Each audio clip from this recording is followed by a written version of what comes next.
because in the book, you talk about our partners to the south, the United States, and the relationship that Canada and the United States has historically had. You describe, and I quote, "It's a delicate tightrope of tariffs, incentives, and regulations that must be carefully navigated." Now, you wrote that like 5-6 years ago. That is more relevant today than it ever has been. There's no such thing as being perfect, but I think we want to strive for perfection every day in making our customers' lives easier. And I think that's truly a winning formula. You're listening to the Parts for Trucks podcast. My name is Jamie Irvin. I'm the National Sales Director at Parts for Trucks and your host. In future episodes of the Parts for Trucks podcast, you will walk away with tools, strategies, and knowledge to make your job easier, cut costs, and elevate your already stellar performance in the Canadian trucking industry. In this episode, we wanted to introduce you to the people and the company behind the Parts for Trucks podcast.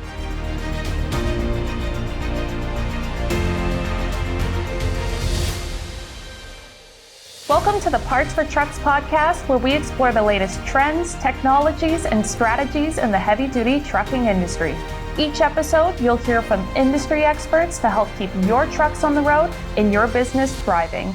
Now, let's get into gear. Here's your host, Jamie Irvin. First, let me give you a brief overview of the history of Parts for Trucks. Started in 1919 under the name Scotia Garage, later Scotia Equipment, by Harold Spencer and Harry Richard. When they started this company in Nova Scotia, there were only 1,000 commercial vehicles at that time. Later, Phil Raymond and his family acquired the company in 1975 and rebranded to Parts for Trucks in 1987. Later, the company was acquired by the Miller family in 2017, where they went on to purchase Fleet Brake in 2022, making Parts for Trucks a coast-to-coast company. So those are the highlights, but there's a lot of details in a 100-year history that we need to talk about. And I'm really excited to share with you 3 interviews in this episode. One, where we're going to go and dive into the history, because if you don't understand the history of the Canadian trucking industry, then it's hard to kind of place how Parts for Trucks got started all the way back in 1919 and how it became the company that it is today. We're also going to have a chance to talk to one of the stewards of the Parts for Trucks company who participated in owning and operating this company for decades. Have you ever heard the expression, "we all stand on the shoulders of giants"? Well, Andy Raymond is certainly one of those giants of our history that we are all really privileged to be standing on his shoulders and trying to take this company to the next level. And we wouldn't be able to do that without our current leadership. So we're going to get a chance to talk to Corey Miller, CEO of Parts for Trucks, and really get some insight into where this company is going and how the Miller family is setting Parts for Trucks up for the next 100 years. So let's get started by diving into the history of the trucking industry. I'd like to introduce Joel Miller, the author of 100 Years of Trucking in Atlantic Canada, a book that was commissioned by Parts for Trucks. Joel, welcome to the Parts for Trucks podcast. So glad to have you here. It's nice to be here. So let's start off the conversation. We're really talking about the trucking industry over the last 100 years. And since you authored this book, I thought you'd be a great individual to talk to. But what was the motivation behind creating the book, 100 Years of Trucking in Atlantic Canada? Well, I know at the time that it had been the 100th year anniversary for Parts for Trucks. And they approached me and said, we're thinking of some unique ideas of ways to celebrate kind of trucking in Atlantic Canada. And, we had a little bit of discussion, and this is kind of what we came up with. And of course, working with Parts for Trucks, they had access to a lot of great people in the industry.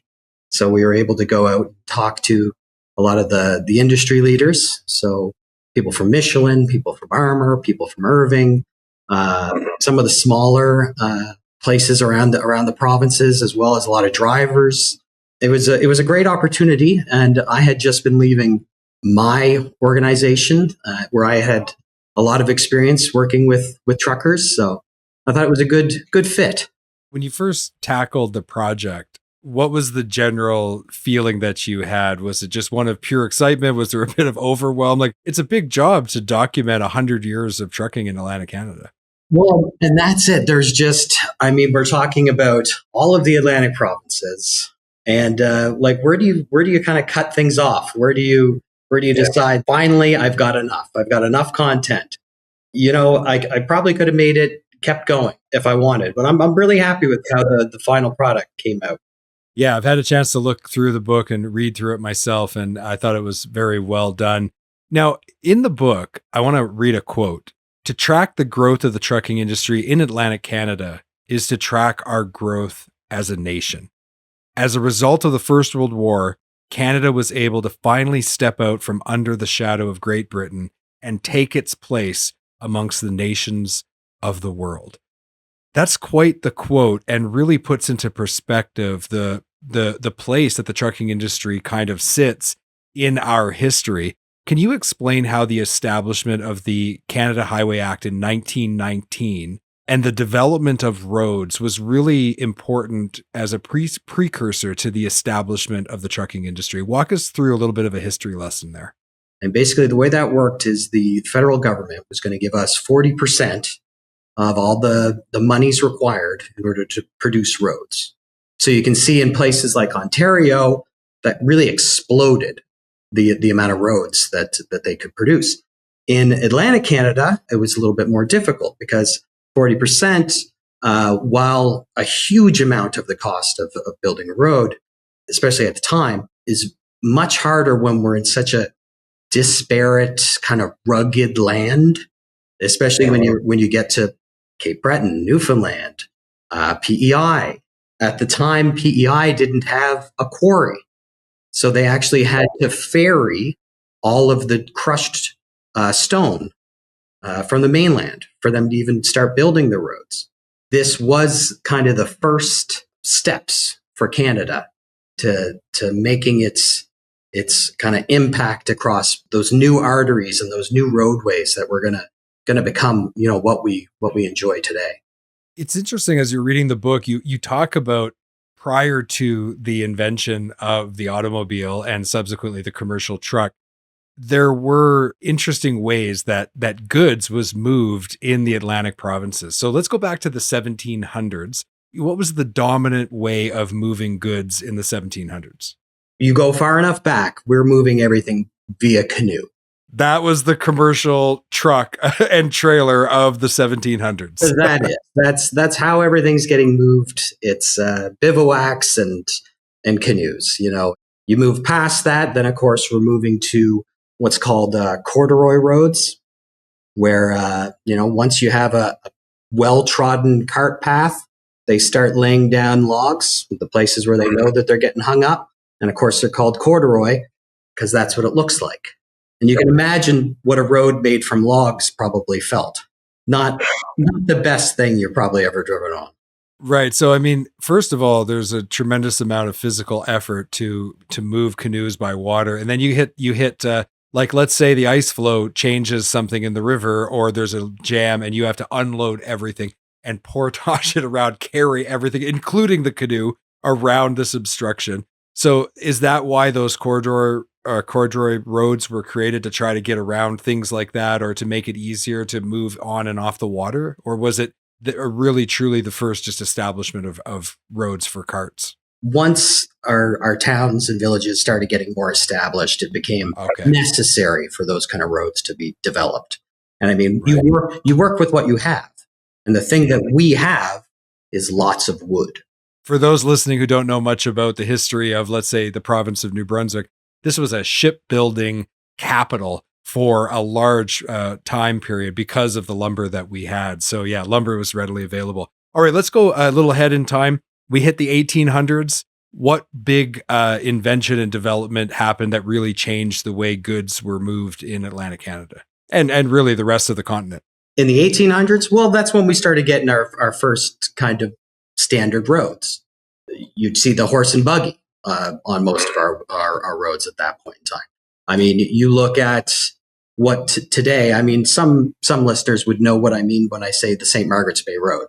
I believe in the book, I've got pictures of St. Margaret's Bay Road in the 1800s, I think probably up until 1850, they've still got bison being used to haul lumber straight up and down those roads. But yeah, that's what we'd see. And of course, that's also when you'd see a lot of roads from kind of central Canada and our area here through New Brunswick and Nova Scotia, where roads would have to be developed to go to the border. I mean, the consideration now is that, well, that's great. We've got all these passageways to facilitate trade. But at the time, a lot of those roads were actually being built to facilitate defense. Right. In the case of American incursion on our borders. I just find that very interesting how those roads first were made because of our very adversarial relationship at the beginning. Right. Well, and then there was also the introduction of the railway, right? And I thought it was interesting in the book how you talked about how trains were able to now move large amounts of goods to a certain point, but we still needed to be able to get them to the towns and villages that weren't necessarily located on a rail line. So then we saw the real cooperation between the railway system and the roads that had been developed. So now we get to the 1900s, and that's really, I think you did a good job of explaining how that Road Act started to help fund the development of what we would now consider our highways here in Canada. My grandfather actually built roads in New Brunswick, like in the 40s and 50s. That was one of his jobs. So I guess he benefited from the Highway Act because they would have still been funding it at that point. Let's talk about some of the tough times that came about, but how that impacted the trucking industry. So during the Great Depression in the 1930s and the subsequent new war economy that really came forward after that time, how did that actually cause the trucking industry to expand? So when you look at the Great Depression, in Atlantic Canada, I believe the statistic was 60% of people were out of work. And that was compared to 32% across the rest of Canada. So you could see how we were pretty heavily impacted. We were major exporters. And if nobody's buying, then our economy collapses. What the Canadian government did was they developed these programs in order to get people working. A part of that was, let's build roads. It's going to inject money into the local economies. It's going to keep people working, and it's going to provide tangible benefits for the country moving forward. And so a lot of those first highways were as a result of just these work programs, essentially, where they would go out and see all this unemployment and say, we need to get our people out and being productive. And as you can see, it ended up being a tremendous boon to the nation. That being said, you didn't see the kind of massive recovery in the economies until, of course, the Second World War. It's interesting to me when you look at our history, because you'll hear me say this all the time, that really trucking is the backbone of society, right? Everything we need to survive, medicine, food, energy, clothing, all those things, all the things that we rely on that really make our way of life possible today is all interconnected and because of the trucking industry. But when you go back into our history, and you can really see how the trucking industry was such an integral part of the development of what we now get to benefit from 40, 50, 60, 70, 80, 100 years later. Well, and that was one of the things that I found really interesting was during my research finding there's over 500,000 trucking jobs directly related to trucking in Canada. There's consumer and food goods. 90% of every consumer and food good in Canada at some point is traveling on a truck. When you see that kind of stuff, you realize just how important the industry is to the rest of Canada. I think a lot of people who aren't in the industry, it's kind of invisible to them, right? For them, the only interaction they have with the trucking industry is maybe passing a truck and on the highway, or getting stuck behind a truck on a snowy day and cursing that transport truck for splashing them with snow and rain. But the reality is that everything that we come to rely on comes on a truck. I thought it was interesting because when were you doing the research? What year? Was it like 2018 leading up to 2019? The majority of it in 2018. I believe it printed in 2019. Okay, so this is really interesting because in the book, you talk about our partners to the south, the United States, and the relationship that Canada and the United States has historically had. You describe, and I quote, "It's a delicate tightrope of tariffs, incentives, and regulations that must be carefully navigated." Now, you wrote that like 5, 6 years ago. That is more relevant today than it ever has been. So, how important has trade with the US been to the Canadian economy historically, and how has the trucking industry really benefited from that? The implementation of NAFTA, which was preceded by the auto parts agreement, and there was before that there was the Canada-US agreement, and then NAFTA. I believe it was that our exports increased from 25% to 50% of our GDP just within a few short years of signing that agreement. I mean, that was 1994, I believe, that we signed that agreement. And you can see just how much of an effect it's had on and how much more intertwined our economies have become as a result of NAFTA. And of course, with the new USMCA, at the time of writing the book, was still being negotiated. You can see that that relationship is obviously going to continue in some form or another, tariffs or not. Yeah, in any long-term relationship, there's always ups and downs, and it's lasted for this long. It's not going to end. It's just probably going to change, and we'll adapt, and then things will ebb and flow and move. So for those that are having a lot of anxiety about this, just take a step back, look at the larger picture. That's one thing that looking at things from 100-year time perspective really helps you to see, right? It's a long wave cycle. Well, again, it's those roads that are now bringing us their goods were originally built to protect us from their soldiers. Right. So when you consider it like that, it's like, hey, things have gotten a lot better. A lot better. That's right. That's right. So you dedicated a chapter to trucks through the ages. What did you learn when putting this together that really stuck out as interesting? So, and I absolutely encourage you to look this up. But if you're familiar, have you heard of the Scott truck? The Scott truck from DeBert, where it was manufactured from 1972 from 1980. It's an interesting thing to think about when we're talking about all these trade wars going on right now. That we actually used to manufacture our own trucks here in Nova Scotia. So those Scott trucks used to be getting built here. I mean, there was a time during the Great Depression as well. This was another fact that I found super interesting, that even though automobiles were already kind of introduced into a lot of the provinces, you saw people actually go backwards and start taking harnesses and attaching their horses to their cars so that they could just drag their cars around when it was too expensive to afford gas. Those poor horses.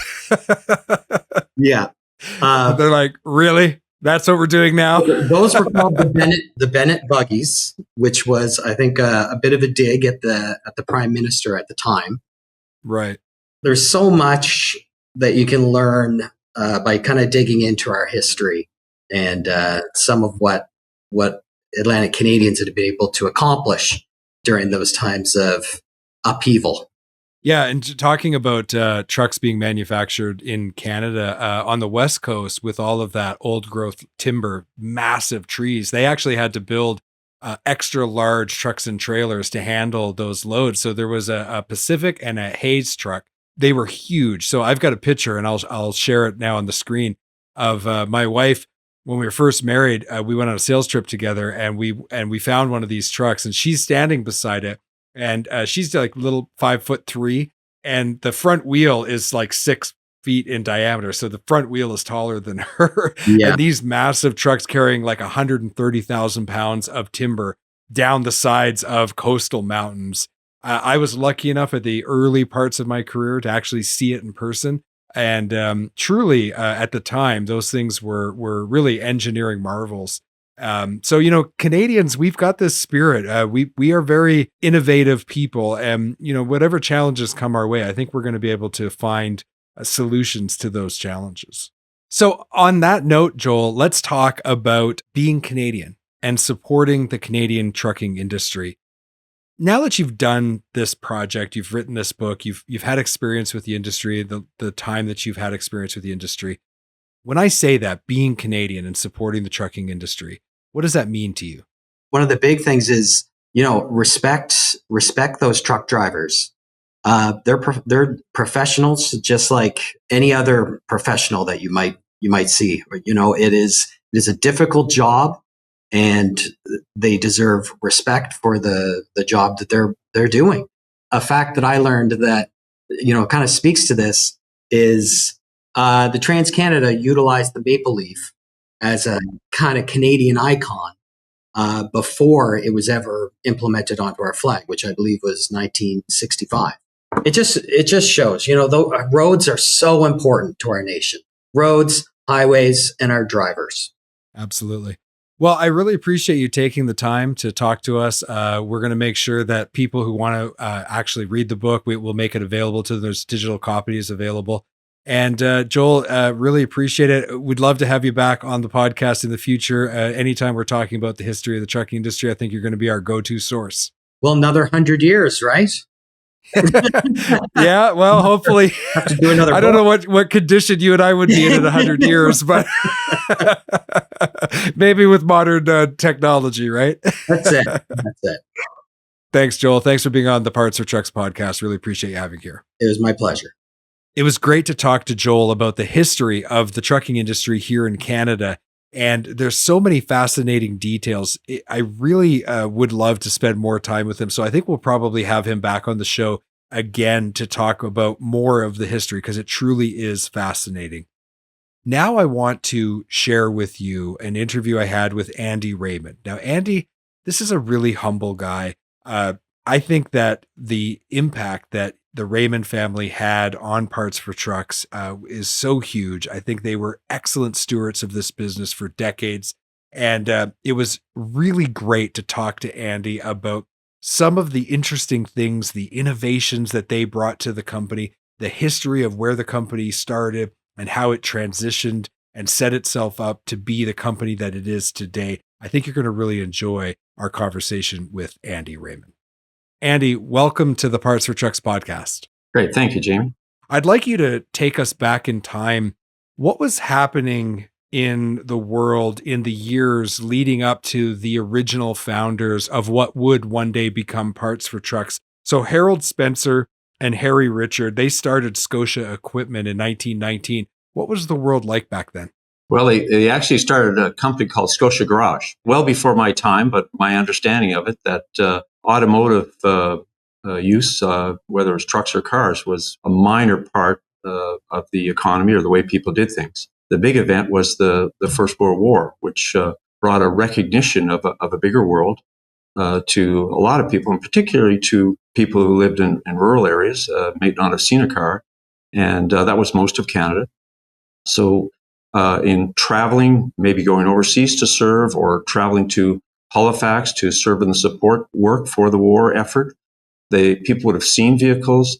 And as the war progressed, I know that became more and more a part of what they did. So my thinking is in 1919 that a number of people, not just Richard and Spencer, thought about how would they employ the new technology in a changing world. It's hard for many of us to understand. Like my daughter is almost 21, and I remember when we sat her down and showed her a phone book, and she looked at it. She goes, "Why would people ever use this? Why wouldn't they just use Google?" Like, for young people, they can't even imagine a time before the internet, never mind a time before vehicles were so prolific.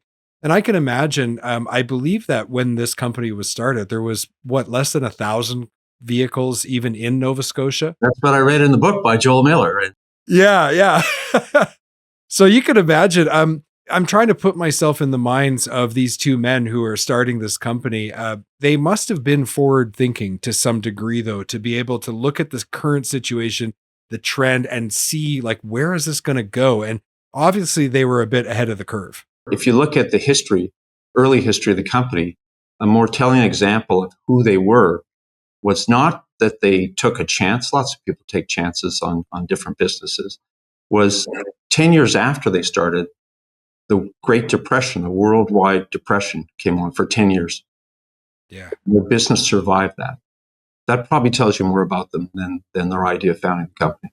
The statistics around business success and failure are pretty clear. Like, I think most people have heard that a lot of businesses fail in the first 5 years, but what a lot of people don't know is that actually a large amount of businesses either sell or close at the 10-year mark, where the founders are just tired, right? They just are kind of worn out. So you could imagine just at that time in a entrepreneur's life where things are kind of really at that level at 10 years, and then you have this global depression in 1929. Yeah, I tend to agree with you. I think that speaks a lot to their character.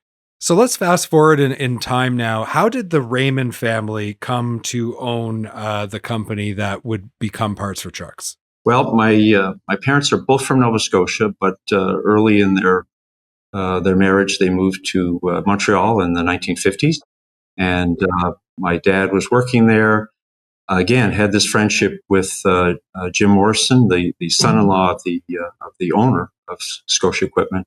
That led to an offer from Mr. Spencer Sr. for my father to come and join the Parts for Trucks, the Scotia Equipment team. And our family moved to Nova Scotia in 1963.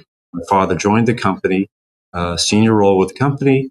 He worked with the team of Mr. Spencer Sr. was less active in the business, still owned the principal amount of the business.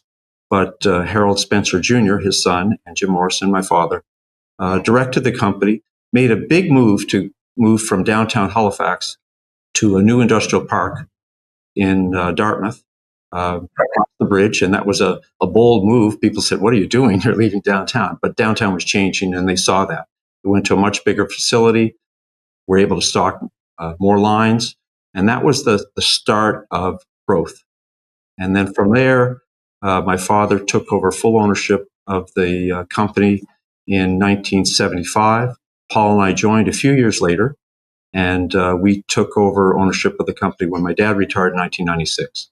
When you and your brother Paul joined the company, what capacity did you join the company? What did your father have you do? How did you learn the business?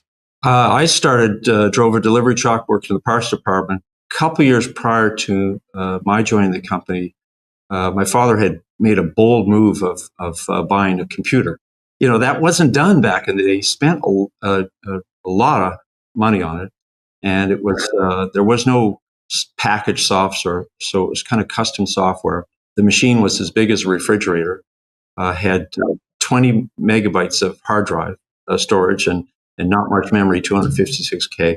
That was kind of interesting, and I was on board as we were getting used to that, but there were flaws in the software. And this is before modems, so I'm on the phone trying to talk to somebody. I just gave up and figured out how to program myself. And I rewrote all the code. And that carried us for a good while. In addition to that, I was looking after the accounting, management of the company. And my brother Paul is a mechanical engineer. He was working for a large company in Montreal. Came back to Nova Scotia around the time I joined, and Paul became the service manager. He had some great people supporting him. He learned a lot in that industry, or that side of the industry. And then he also got specialized in selling truck-mounted equipment, which again he was contacting with engineers.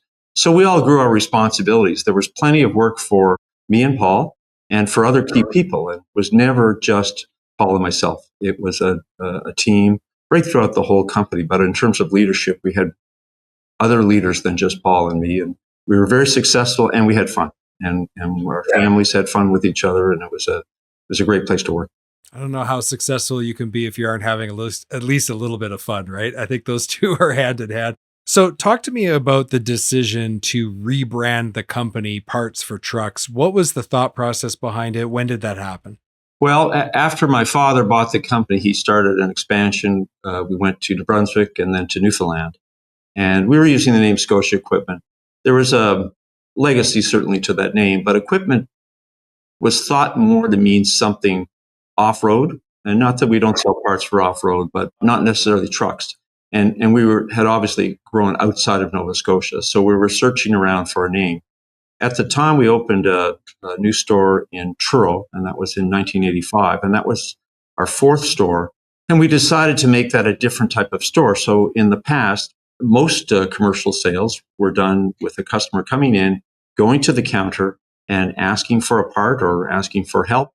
And the person serving that customer would disappear into the warehouse and come back with something or say, no, we don't have it. And the store in Truro, we designed the store so the counter wasn't a barrier to the parts. So the customer could see the parts, touch the parts, pick one up if he knew what he wanted. And that was a different design. It required different shelving, obviously, more low rise and better lighting and more signage.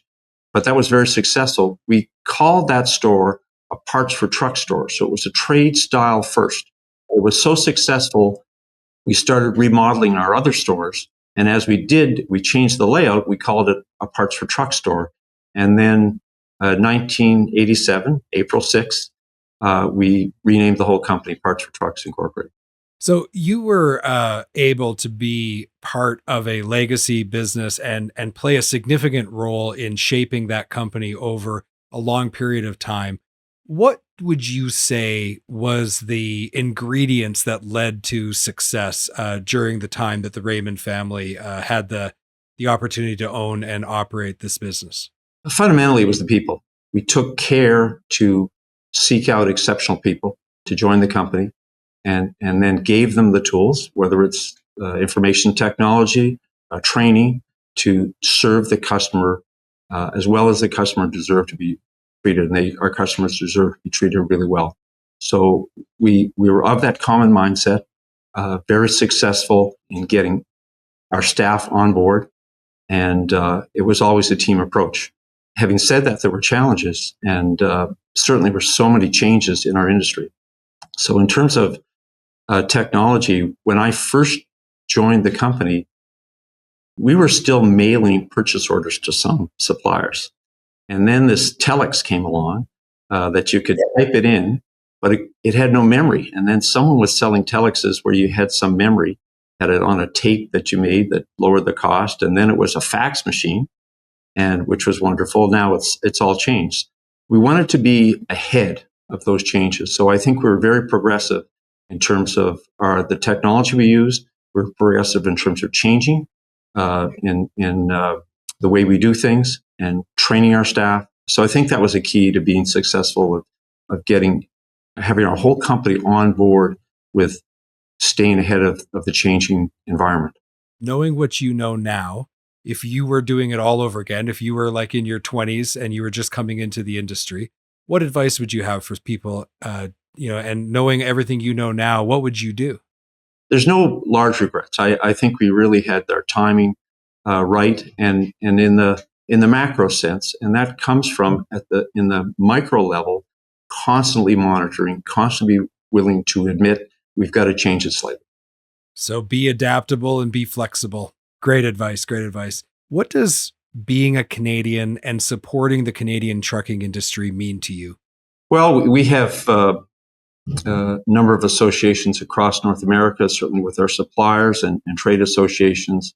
There are differences in our industry from what's south of the border, and our company has been quite successful in getting recognition of those differences, and certainly to the extent our suppliers recognize the differences and modify their selling procedures, their training procedure, for one, of having a French language training. I think we've been a champion of that. That benefits our whole industry. Well, and you think of the integral role that the trucking industry plays in our society, right? I always say the trucking industry is the backbone of society. Without it, people's lives and our way of life really do hang in the balance. So for me, I know when I look at that, I think it's a real privilege to be able to contribute to this great industry that supports all of our neighbors and friends. In 2017, you passed the torch to the Miller brothers, the Miller family. What was it about the Millers that gave you confidence that you were handing the torch to someone that the company would be in good hands? Well, we've known the Millers for some time. I knew Corey and Brett's dad, Brian, absolutely wonderful man. And you see that in Corey and Brett. The timing was good for us. They were from our industry, but didn't compete with us. So they had, at the tire business, had the same customers, kind of the same geographical footprint. It was a great match for us who had knowledge specific to our role in the industry, and they had the general knowledge of the customers. They're hardworking, smart guys, and they care about the things we care about. They cared about their employees, cared about doing things ethically, supporting the customer. So there was a really good match, a real good meeting of minds. It was good timing for us to do it. Well, thank you very much for taking time to talk to us and share the history of the company. Some fascinating stories. Really appreciate it. And thank you for being one of the first guests on the Parts for Trucks podcast. Great. Thank you, Jamie. Well, up until now, this episode has been quite the history lesson, but now we're going to talk about the present day and the future. And so I'd like to introduce you to Corey Miller, CEO of Parts for Trucks. In this conversation, we are talking a lot about, what is the driving force behind Parts for Trucks? What are we doing here? Why are we in business? And what is being done to set this company up to support the Canadian trucking industry for another 100 years? Enjoy my conversation with Corey Miller. Corey, welcome to the Parts for Trucks podcast. Glad to have you here. It's great to be here, Jamie. Thanks for having me on. Well, it's an opportunity for us to allow future customers, existing customers, people are going to watch this in the future. Gives us a real opportunity to get to know you, kind of the way that you think, how you approach the industry, and what makes Parts for Trucks special. So I'm really excited about our conversation. Let's get into it. Yeah, me too. You acquired Parts for Trucks. This is a legacy company in Atlantic Canada. What about this company made you want to acquire it? Parts for Trucks was a really well-known legacy brand in Atlantic Canada when I was growing up in the business. So I started in the tire business. It was a company that my dad ran since the 70s. And I grew up, down the street from a Parts for Trucks. We were a customer of Parts for Trucks. I had so much respect for the brand and the team and everything they did in the industry. There's a great breadth, as you know, in the products and the services. It was really that legacy and that, when we bought it in 2017, it was almost 100 years old. It was actually 98 years old. When someone gets a chance to get involved in an organization that has that kind of history and such a strong brand standing, it's almost a no-brainer. In some respects, it's a bit of an honor to be able to continue on the legacy of a company that has been around for nearly a century. I'm sure when you first took the business over, though, there was some hurdles that were unique to acquiring a legacy business. This wasn't a startup by any means. So what kind of hurdles did you first face as a new leader in this legacy company? On the personal side, it was just a huge learning curve. As you're aware, we carry so many products in our industry and the heavy duty industry in general, and do so many services that coming from an industry like tires, there were just a lot of things to learn when it came to the product offerings. And, I still am working on that today, right? We offer so many things that it's impossible to be an expert in all of them. We're really fortunate that we have experts in a lot of areas in our organization. I certainly lean on those folks a lot as far as knowing the products. But that would be the first one, is that, that was a personal challenge to overcome. One of my parts mentors when I got into the business, so I've been in the business coming up 27 years. And he said to me, how do you get 20 years experience in the heavy duty parts business? I'm like, I don't know how. He goes, come see me in 20 years. And it's true, right? And I think it's one of the things that heavy duty people really love about this business, though, is that, 20, 25, 30 years in, we're still learning new things every day. It still is challenging us. So that really resonates with me, why you would feel that way coming into the business and everything. So you mentioned there was an item that came up as you took over the business. What was that? Tell us more about that.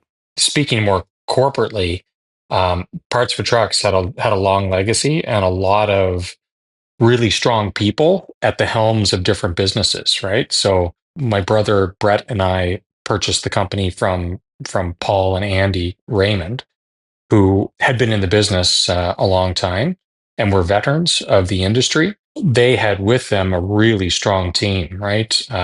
People like Kevin Swan and Doug Banfield and Robert Siddle, who have all since retired.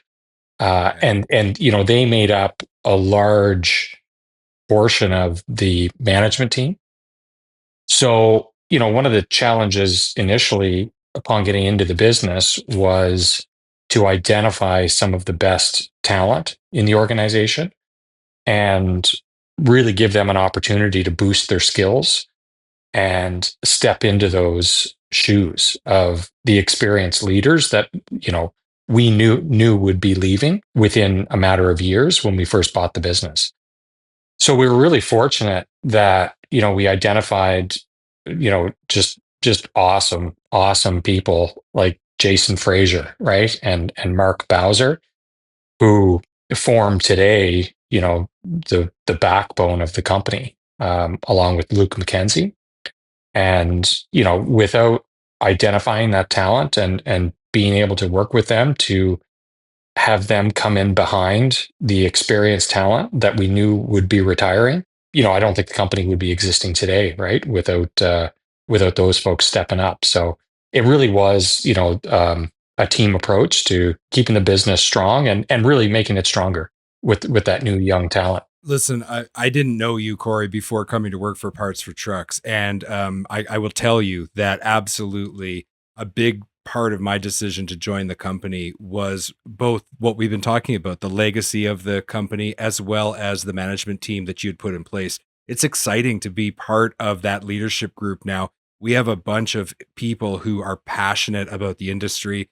They are knowledgeable. They've grown up in the industry, so they really bring a lot of experience. And for me, it's really an honor to be able to join those people and to work alongside them every day. I know myself, it's expanding my knowledge and pushing me, and I hope I can add something to the team as well. So, no, well done on that. And like I said, it was a big part of my desire to join the company. You've managed through some pretty tough times, like things like a once in 100-year pandemic. The last time a pandemic happened, Parts for Trucks was 1 year old. Yeah. So then you managed through times like COVID. Think about after COVID, right? We had all the supply chain collapse. Then we had hyperinflation. Now we have geopolitical instability. I mean, these have not been what I would call normal times in the trucking industry. And you've had to lead this company throughout all of that. What lessons in leadership did you learn going through all of this? I really enjoy a challenge. When things are status quo, it's a little bit boring.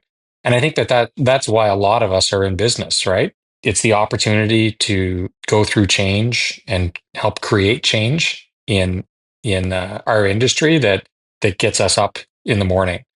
And part of managing through all of that disruption over that period of time, I would get up in the morning, kind of as you did, probably turn the TV on and just wonder what's going to happen today, right? Like what else is going to go wrong? That helped us identify some of the strong management team that we have today. And, we aligned ourselves and brought people into the company that thrive on change and thrive on challenge and want to get up every morning. And they think, how do I make this business better? How do I serve customers better? How do I get through the challenges I'm going to face today? It's just awesome to see the resiliency that came through, that really shone through in our team during that period. It was an all hands on deck sort of thing. We were really fortunate that we didn't have to lay anybody off.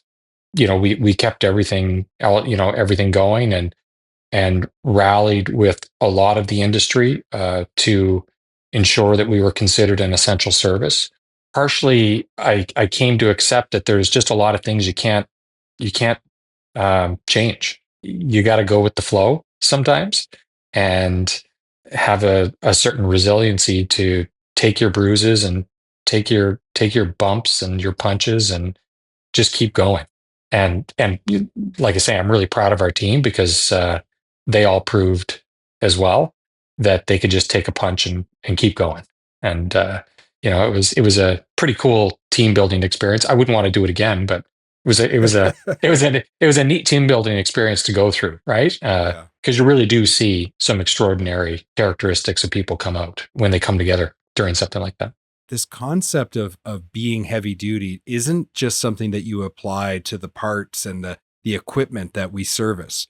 It actually can be applied to the individual people that you almost know when you're talking to someone who's heavy duty. So think about this. The definition of heavy duty for equipment is a resilient piece of equipment that can operate efficiently and effectively in the most extreme circumstances and environments that we can put that equipment in. And that's a great metaphor for the heavy duty people that work in this industry because they are resilient. They can endure difficult times. They rise to the challenge and they can operate in these tough environments and succeed. And I think when I hear you describe what you witnessed through those years, I think that really exemplified that quality of being heavy duty. So with that in mind, you've talked about the leadership, but we've got like over 600 employees at the company and growing. What do people need to know about the men and women that work at Parts for Trucks? Because remember, our current customers and future customers are going to go back and watch this video. So what do they need to know about the people that work at Parts for Trucks? The culture at Parts for Trucks takes its time to ensure that we understand the challenge that our customers have. It's one of problem solving, and like we chatted about earlier, resiliency, right, and help the industry, right, become a better place. We also take a lot of pride in developing people, and we've got a lot of tools in place internally, but also externally through our supplier partners and organizations that we belong to, like Vipar and CVSN, that help us provide tools to our team so that they can continually learn more. Like we were talking about all the product categories that we deal with in the heavy duty industry, and there's always something new, right? I mean, the industry is always changing. There's always a new product coming out in every product category, likely every day of the week. And, one of the things that Parts for Trucks has done well is enable our team to become informed on those products and ensure that kind of thirst for knowledge gets quenched, because we really do have a great group of people that want to do right by the customer. And part of that is staying on top of products, services, and what's important. So Corey, who's the most important person in this company? In an organization as complex as ours, that's serving an industry that is as complex as the heavy duty industry, it takes every single person to fill their role, right? And it includes people on the shop floor, mechanics, apprentices, folks in the warehouse, driving forklifts. It takes the people at the parts counter. It takes the people at our call center. It takes our folks on the road, the outside sales reps, accounting, HR. There's so many roles in the organization. And if any one person doesn't show up to work that day, it impacts the whole operation. And, it's everybody is integral to the day-to-day operation of the business. And it's impossible to say who the most important person is, because it's everybody is the most important person. Yeah, I agree with that 100%. So we are a group of people that when we all come together and we all play our specific roles, then that creates like a composite person that's the most important. Yeah. And Corey, I think you're going to hear from me a lot. I mean, the trucking industry is the backbone of society. When you really think about it, without the trucking industry, the essentials of life don't get to people. So whether we're talking about energy to heat our homes in the Canadian winter, whether we're talking about medicine, food, clothing, the very fundamentals that preserve people's lives, but it's also our way of life. Everything that we enjoy in this great country is because it came on a truck. And so when you think about your job, especially, we're speaking now to the employees of Parts for Trucks, but when you come and do your job and you're contributing, you're doing your part to contribute to supporting the trucking industry, which supports Canada. And that's something we can be really, really proud of. And I'm sure that you feel the same way. Absolutely. Almost everything is in a truck at some point, right? If those trucks aren't moving, if they're not moving efficiently, if they don't receive service when they break down, if they don't receive regular maintenance, if they don't have the parts available when they need them, lettuce doesn't get on the shelves and fish doesn't get delivered and heating oil doesn't get delivered. It would be catastrophic to the entire country and every single Canadian without people like the folks at Parts for Trucks playing a role in ensuring that literally the wheels of the economy keep turning. So, we took a moment to speak to our employees. I'd like to take a minute to speak to our customers now. And I've got a question for you. Why should customers come to Parts for Trucks instead of our competitors? What's your answer to that question? And here's the thing, you can't use the 5 things that I call the barriers of entry into the business, right? So we know we have to have experience. We know we have to have tenure in the industry. We know we have to have a wide range of parts and good service, and we have to have competitive pricing. So if that's all aside, what are those intangible things that makes Parts for Trucks a special supplier in the industry? Yeah, our goal is to be the easiest organization to deal with. We've all been in that situation when you've tried to buy something or source something or have a repair done, and it just seems more complicated than what it should be. I think it's important to wake up every day and think about how we can make our business easier to deal with and how we can take away stress from customers and things that get in the way of us doing business. It's important that when someone needs a part or when someone needs service or when someone needs advice on how to maintain their vehicle, that we make it easy for them. And that includes being available in multiple ways, right? I mean, you can pick up the phone, you can walk down the street or drive down the street and visit a store. You can shop 24 hours a day, 7 days a week online if you want to. There's no such thing as being perfect, but I think we want to strive for perfection every day in making our customers' lives easier. Yes, everybody can get parts, everybody can offer competitive pricing, everybody can give good service, but it's really about just making the customer's life easier in the process. And I think that's truly a winning formula. If you can do something right and do it quickly and make it easy, it's a recipe for success. That is a continuous improvement kind of proposition, right? It never ends. Yeah. It's going to go on and on and on. So for you, to the customer who's listening to this right now, I guess the message that we'd like to share with you is that we are working every day to try to make your life easier. And one of the things that you can do is to let us know how we can make your life easier, because we take that very seriously. So we welcome that feedback. We want to hear from you. We want to know where there's friction and where you're having struggles, so that we can try to come up with solutions that don't just fix the problem today, but become a permanent part of the way that we do things to make it easy for you as time goes forward. What gives you confidence for the future, for not just our company, but Canada as a whole? Canada has so many great attributes for us to be proud of, right? We have wonderful natural resources that we can use to our advantage. We have, 2 amazing coasts, really 3 amazing coasts if you count the Arctic. We're just positioned really well to succeed as a nation. The heavy duty industry is always going to be an integral part. When the country does well, our industry does well, because we are a great nation.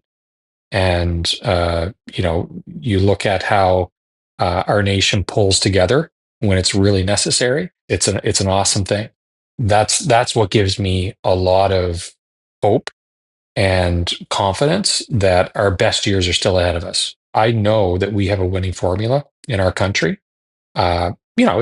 we're not without our day-to-day struggles, but over the long term, we are so well positioned to be a strong nation, and in doing that, the heavy-duty trucking industry is going to be a winning piece of that.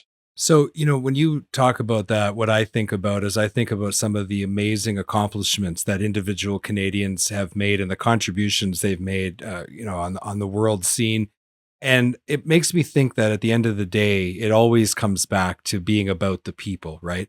But I grew up in the Maritimes in New Brunswick. I've lived for almost 20 years on the West Coast in Vancouver. Now I'm in Alberta. So I've gotten an opportunity to experience a lot of different types of Canadians. So for you as a individual Canadian, what does it mean to be Canadian to you? I think Canadians are really caring people, and we really want the best for not only our own nation, but our families, our communities, and the rest of the world. Right? Canadians are famous and have always been famous for standing up for what's right. That makes me an incredibly proud Canadian. When it comes to building a business and being Canadian, I'm very proud to say that Parts for Trucks is a well regarded and well respected brand and company all over North America. And we're really well known, and people watch us to see what we're doing. Some cases they copy what we're doing. And that's a great sign. There's nothing more flattering than having people copy you, right? Like you, I grew up in Atlantic Canada. Being a Maritimer has given me a perspective that business can be really tough. And the Maritimes doesn't have a really booming economy the way the rest of the country has experienced at different times. You just learn by growing up in that environment to do better and work harder, to make more with less. That's what being a Canadian in business to me means, and more generally, being a Canadian in the world means.